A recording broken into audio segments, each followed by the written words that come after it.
Hello friends. आज हम बात करेंगे जो हम मोमेंट्स का हमारा सीरीज़ चल रहा है उसको आज कंक्लूड करेंगे स्क्यूनेस और कर्टोसिस पे जाके। स्क्यूनेस का मतलब होता है लैक ऑफ सिमेट्री।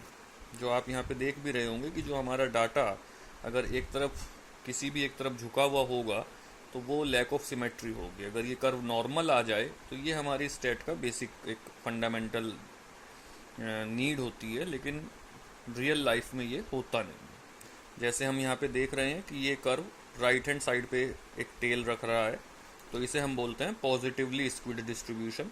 और ये वाला कर्व लेफ्ट हैंड पर एक लंबी टेल रख रहा है, तो ये कहलाता है निगेटिवली स्क्विड कर्व।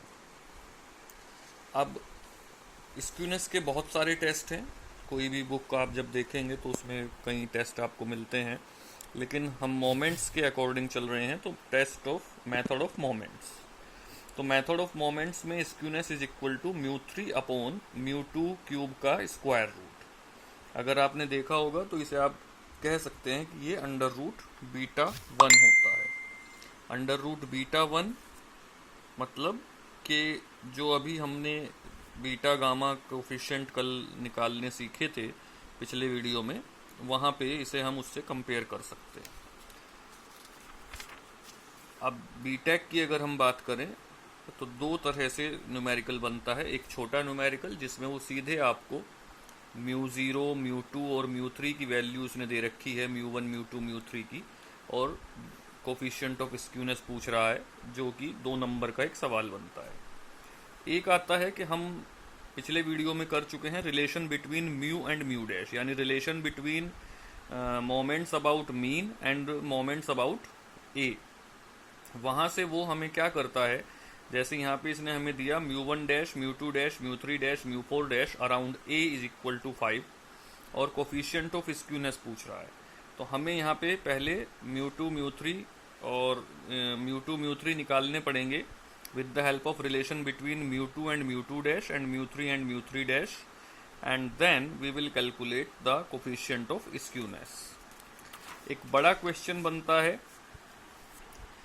इसमें वो ओरिजिनल डाटा हमें देता है, जैसे कि ये हमने यहाँ पे लिख रखा है। तो ओरिजिनल डाटा बिल्कुल उसने हमें दे दिया, क्लास दे दी, फ्रीक्वेंसी दे दी। अब जब क्लास इंटरवल दिया है तो हमें मिड पॉइंट उसका एक्स का काम करेगा। तो ये मिड पॉइंट एक्स का काम कर रहा है, ये फ्रीक्वेंसी एफ है। हम कई बार स्टैटिस्टिकल कैलकुलेशन में चेंज ऑफ ओरिजिन की टेक्निक लगा देते हैं, जिससे जैसे कि यहाँ पे हमने d is equal to x minus a और a इज इक्वल टू 20 ले लिया, और उसके बाद भी जो d आया उसको भी लिख दिया u is equal to D upon H. तो इससे हमें फ़ायदा क्या होता है कि हमारी बड़ी जो कैलकुलेशन होती है वो छोटी हो जाती है। फिर हमने mu 1 dash, mu 2 dash, mu 3 dash निकाले, क्योंकि हम अराउंड a यानी 20 के अराउंड चल रहे हैं।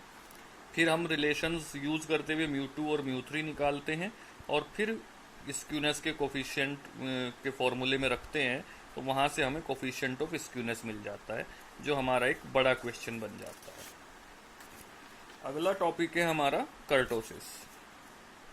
कर्टोसिस मतलब कर्व की जो शार्पनेस है वो हम इसमें स्टडी करते हैं। यहाँ पे आप देख पा रहे होंगे ये कर्व जो ज़्यादा शार्प है, ये जो एक बीच में आ रहा है, और ये जो बिल्कुल फ्लैट है। इसके लिए हमें बीटा 2 पर जाना पड़ेगा। पिछले स्क्यूनेस डिपेंड करती है बीटा 1 पर, और कर्टोसिस डिपेंड करती है बीटा 2 पर। बीटा 2 ग्रेटर देन 3, डिस्ट्रीब्यूशन और curve is leptokurtic. Leptokurtic means sharp. Beta 2 equals to 3, distribution is mesokurtic. Mesokurtic means normal, एक वेल शेप्ड। और beta 2 less than 3 means distribution is platykurtic. Platykurtic मतलब flat.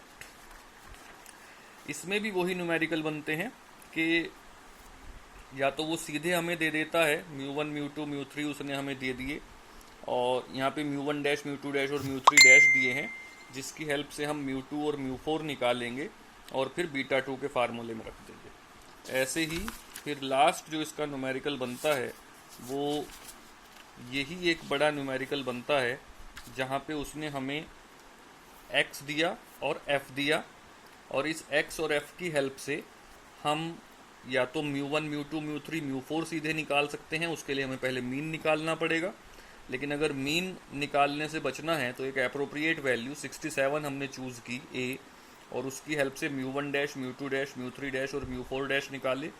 फिर mu two and mu two dash के रिलेशन, mu four and mu four dash के रिलेशन से mu two and mu four निकाला, और फिर उसे बीटा टू के फार्मूले में रख दिया।